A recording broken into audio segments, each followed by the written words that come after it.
देखिए, आप जब कई लड़के होते हैं भाई साहब, जब कॉलेज में जाते हैं या तैयारी में आते हैं मुखर्जी नगर, और जब उनकी जो दोस्ती है किसी महिला से होती है और फिर वो महिला उनसे मिलने आती है और वो अपने दोस्त की बाइक मांग के जाते हैं, और जरूरत पड़ने पे कोट वगैरह भी अपने दोस्त का मांग के पहन के जाते हैं, रौले में ऐसे झटके में ऐसे करते हैं, और उधार लेके अपने एक दोस्त से 700 रुपये लेके वो वहां पहुंचते हैं। एक चॉकलेट उनके हाथ में होती है।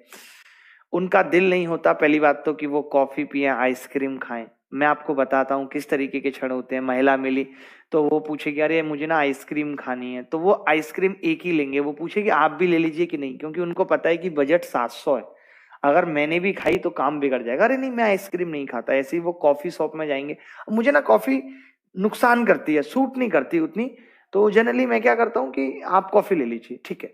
फिर वो महिला भी थोड़ा सा हॉस्पिटलिटी दिखाती है और बोलेगी अच्छा ठीक है, आप एक दो सिप मेरे में से ले लीजिएगा। फिर वो वहां से बोलेंगे भैया अब पहली बार मिले हैं तो ऐसा नहीं है कि एक ही कप में पी लें, वो तो हो नहीं सकता कि वो शाम सुहानी होगी जब हम कॉफी साझा करते थे, तुम हमें निहारा करते थे, हम तुम्हें निहारा करते थे, वो तो होगा नहीं। तो भैया एक कप दे देना। अब वो सीसीडी वाला हो या कॉफी वाला, उनके यहाँ कप गिनती के होते हैं, तो वो मना कर देता है कि कप नहीं मिलेगा, नॉर्मल गिलास ले लीजिए। कि ठीक है अच्छा नॉर्मल गिलास ले लीजिए। फिर वो धीरे से ऐसे पलटेगी, हल्का हल्का ऐसे करके, आप बस बस बस इतनी दीजिए, इतनी, इससे ज्यादा नहीं। फिर वो ऐसे कॉफी, मजा तो आ रहा होता है कॉफी में, बट वही है कि 2 कॉफियों का बिल नहीं भर सकते, मुश्किल है। अब इनकी बातें शुरू होती हैं और कैसा चल रहा, आप लेट हो गई मुझे बता देती, मैं पिक कर लेता, जबकि इसकी खुद की दोस्त की बाइक है। बट ये फॉर्म में पूरा है, इसको ये तक नहीं पता रूम तक पेट्रोल है या नहीं है, पहुंचेगी रूम तक या नहीं। ऊपर से दोस्त बार बार फोन कर रहे होते हैं बाइक लेके आ रहा है कि नहीं आ रहा मेरी, क्योंकि दोस्त क्या है ना, एक ऐसी प्रजाति है जो ये चाहती भी है और नहीं भी चाहती है।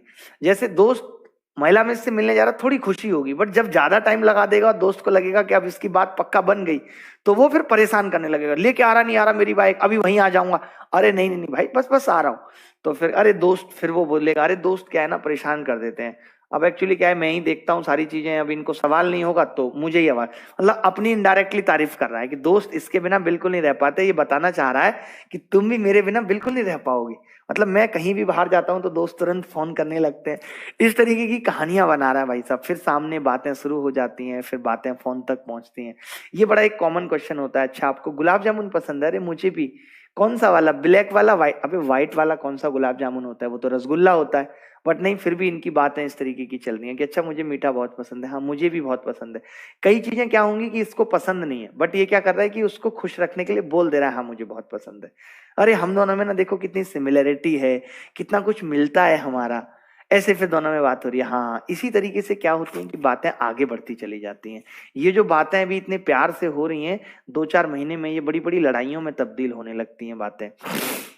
स्टार्टिंग बहुत खूबसूरत होती है, इसीलिए कहा भी जाता है कि आप देखिए शादी कोई भी कर लीजिए, अरेंज हो या लव, जो आनंद है वो स्टार्टिंग के 2-4-5 महीने, 6-7 महीने है। तो क्यों ना वो आनंद लिया ही जाए, है कि नहीं? रहना वो 2-4-5 महीने है, उसके बाद तो दोनों सेम है, चाहे लव हो चाहे अरेंज हो। एक पॉइंट देखिए, ऐसे शुरू होती हैं दोनों बेचारी, मैं आपको थोड़ा क्लियर कर देता हूँ, लव और अरेंज ऐसे शुरू होती हैं। ये नॉर्मल चल रही है बेचारी, थोड़ा सा इसमें डिग्रेडेशन होगा, इसमें एक साथ होता है और थोड़े टाइम के बाद ये जो टाइम पीरियड है बेसिकली ये 6 मंथ्स या 8 मंथ्स इसको हम कह सकते हैं। उसके बाद फिर दोनों ऐसे चलती रहती हैं, लगातार डिग्रेडेशन होता रहता है, होता रहता है। इसीलिए आपने सुना भी होगा कि लोग कहते हैं कि साधु एक लड्डू है, खाए ना पछताए, खाए वो भी पछताए। मेरा मानना ऐसा नहीं है, मेरा मानना है कि शादी एक चिंगम है, स्टार्टिंग में बहुत मीठी लगती है, उसके बाद ना रखने का दिल करता है ना फेंकने का। मैं चिंगम की बात कर रहा हूँ, आप गलत जा रहे हैं, ठीक है। तो इस तरीके से फिर कहानियां शुरू हो जाती हैं भाई साहब। फिर लड़का पढ़ाई लिखाई से बिल्कुल दूर होता चला जाता है, फिर फोन पे बात हो रही है बहुत धीरे धीरे, हेलो मम्मी पास में, अच्छा ठीक है, मम्मी सो जाए तो कॉल करना। फिर मतलब क्या होता है कि लड़के की एक रात भी बिना कॉल के नहीं गुजरती, मतलब जब तक उसका कॉल नहीं आएगा तो ये अलग से टेंशन में रहेगा। दोस्त क्यों मरा जा रहा है? वही के घर जाके रह ले। अरे नहीं यार, तुझे नहीं पता उसकी कितनी टेंशन चल रही है आजकल, उसकी मम्मी ने कितना उसके ऊपर सीबीआई बिठाई हुई है, तुम क्या समझोगे प्यार की कीमत, तुम क्या जानो, कुछ नहीं है, जबकि सब नकली है, सब नकली है, फिर भी तुम क्या जानो प्रेम, ये वो ये दुनिया। घर वाले अलग से फोन कर रहे हैं, भाई साहब वेटिंग जा रहा है, कॉल उठा नहीं रहा है, क्योंकि उस वक्त इसकी सीरियस डिबेट चल रही है उससे। अब ये नहीं कह सकता, स्टार्टिंग में आप देखिएगा कि लड़का घर वालों के कॉल भी नहीं उठाता है, स्टार्टिंग में नहीं उठाएगा, उसको पता है कि यार अगर मैंने अभी रख दिया, क्या पता फिर ये थोड़ी देर बाद ये कह दे कि यार अभी मैं बात नहीं कर रही। इतना डरता है, मतलब इतना उसको ये है कि इससे बात का जो सिलसिला है वो थमे ना। भले किसका कॉल आ रहा, पापा को, अरे पापा कुछ नहीं, वो एक फ्रेंड का फोन आ गया था तो मैं जरूरी बात कर रहा था। या फिर एक सबसे पुराना बहाना हुआ करता था, पापा मेरे फोन से 8 रुपए कट गए थे तो मैं कस्टमर केयर से बात कर रहा था। आपको तो पता ही है, अब कस्टमर केयर एक ऐसा नाम होता है कि उसमें कोई कुछ नहीं कहता, क्योंकि भाई कस्टमर केयर इतनी मुश्किल से तो मिलता है, तो लोगों को लगता है हाँ यार ये कस्टमर केयर से बात कर ही रहा होगा, क्या कर सकते हैं। महिलाओं का कभी कस्टमर केयर नहीं होता, वो सीधे बोलेंगे यार मैं कजिन से बात कर रही थी। कोई वहां उसमें कस्टमर केयर जैसी कोई बात नहीं है वहां, क्योंकि उनको रोज करनी है, रोज वेटिंग जाना है। लड़के के दिल पे सबसे गहरी चोट तब लगती है जब भाई साहब महिला ऑनलाइन हो और इनको मैसेज ना कर रही हो, और मोहल्ला वेटिंग में हो और इनका कॉल ना उठ रहा हो। ये लड़के के दिल की सबसे बड़ी चोट है। आज तक जितने भी दिल घायल हो रहे हैं तो शुरुआत यहीं से हो रही है उनकी। खैर इस बात को हम कल कंटिन्यू करेंगे।